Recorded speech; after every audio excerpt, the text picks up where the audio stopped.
Hello, Internet. This is day 12 of 365. A journey of a year for me, Anne. Today I have busted out the podcasting equipment. I wasn't trying to. I just got this microphone stand from someone at church and I was like, wouldn't it be cool if I could set it up? And then I was like, oh shoot, it's almost the end of the day and I need to recap my day. And through trial and error, I figured it out somewhat. I'm gonna continue to figure it out. And that's why I'm gonna call today the day of a foecaster. Because I'm not a real podcaster. Yet? Maybe? Who knows? This is attempt 3 at recording this. Much like yesterday, I talked and I rapped, and as an unreliable narrator of my day, I'm censoring, obviously.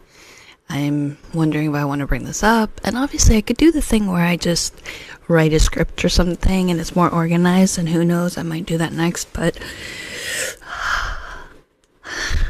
I'm not there yet. This is just, let's do it, let's talk about it, let's record the data so that in my corner of the internet, it's there, so that a year from now,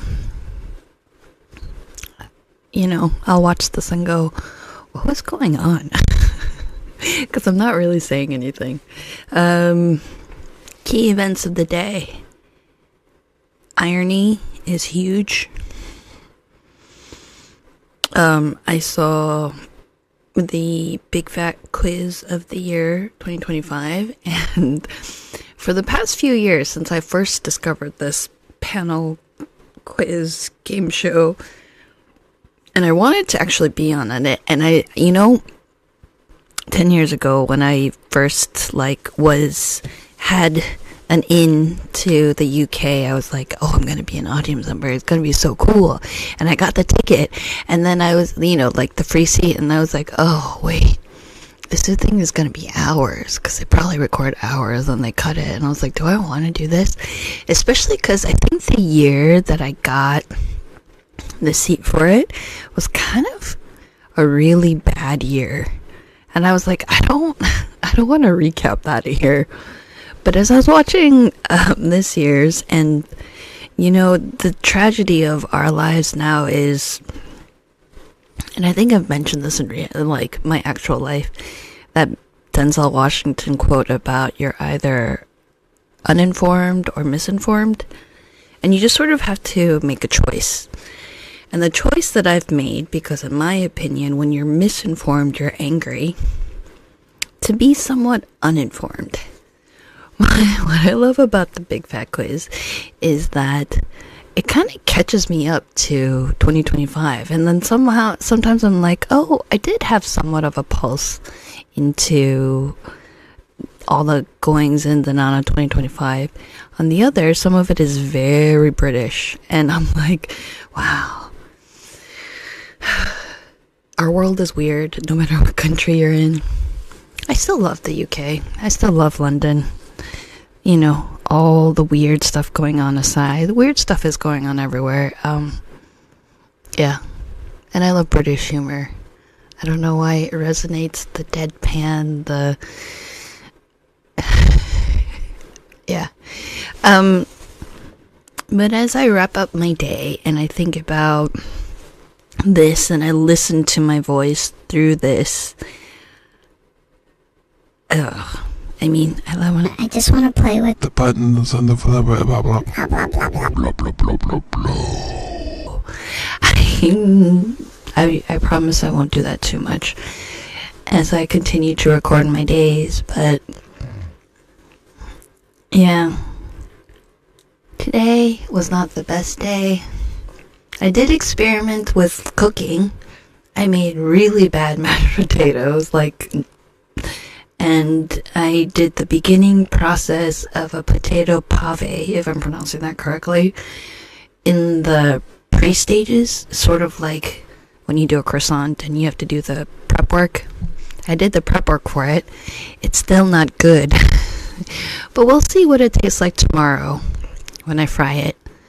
This will be, I think, the first fried food I have in a while. But I guess there's a part of me that feels a little bit less guilty about having it because I'm making it.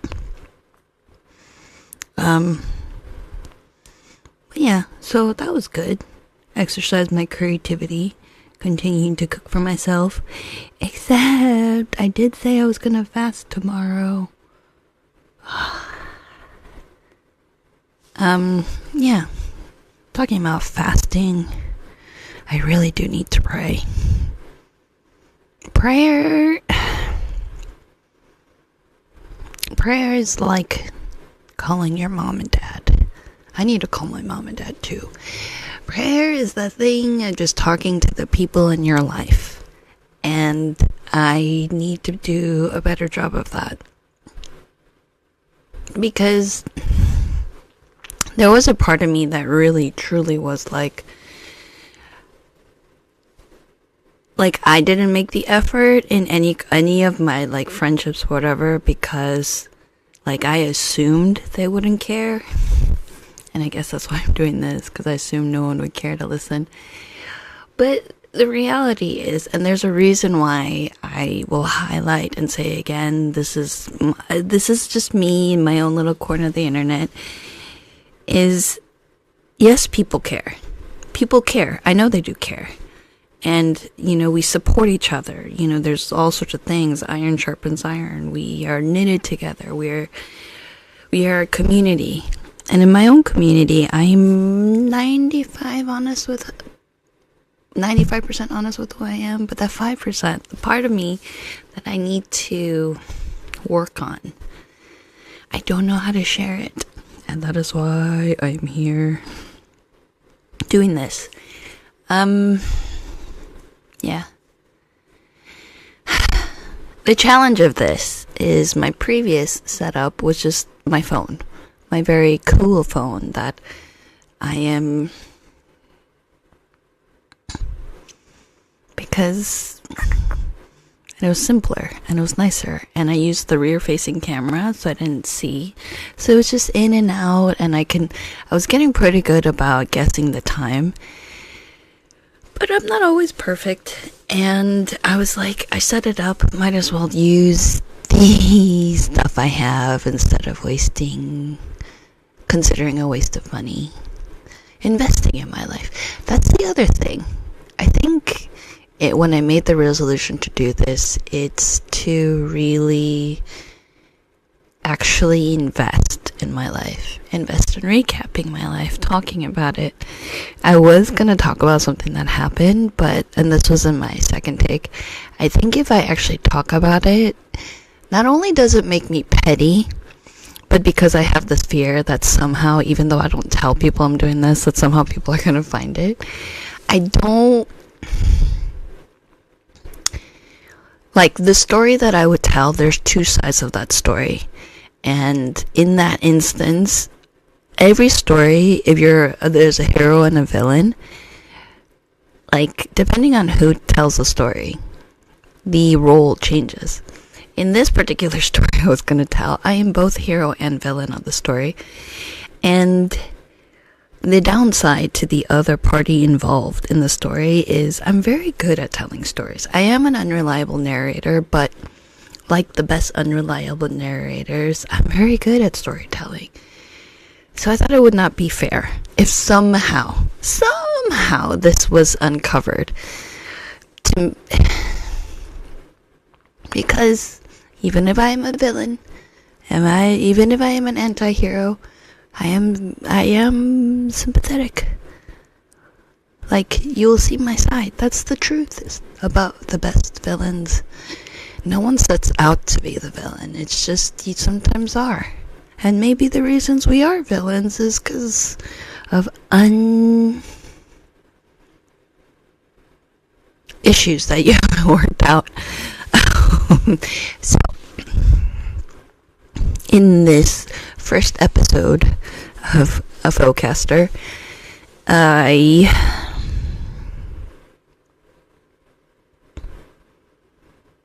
Yeah, I need to learn to stay in my own lane. I need to tell my story without blaming others for my behavior and ownership of my behavior. I need to call people, pray to God. I need to trust that maybe I'm not as bad as I think I am at the moment. And oh man, you know, even like two sides of my brain are fighting. One, I'm cringing so hard. This is 12 days of doing it, and every time I look at the thumbnail of like each video, I cringe at it, because right now I'm not, you know, where I want to be physically, and I'm laughing at myself, because some of the stuff I said I already kind of forgot. It's 12 days. Our memories are, as you get older, they get worse. But this is going to be the first one where I have a full, like, I look like I know what I'm doing. I still don't. But here's the thing. So that even as part of me is, you know, dying inside and cringing, and there's another part of me that's like, you're getting better. And slowly but surely, you might go from faux caster to podcaster. And since I just saw the Golden Globes and they have awards for podcasters now, who knows? Somewhere, someday, someone might say, hey, 2026, I saw you, and you were weird, but I followed your journey from then, and congratulations. Someday. Girl can hope. Girl can dream. Girl can dream. I'm gonna sign off now. January 12th, 2026. A day in the life of a faux caster. Is a wrap. I'm not even gonna try to have a signature. I'm just gonna sign off. Okay, bye, internet. Have a good night. God bless you. Bye. Bye. Oh no, that's creepy. Bye.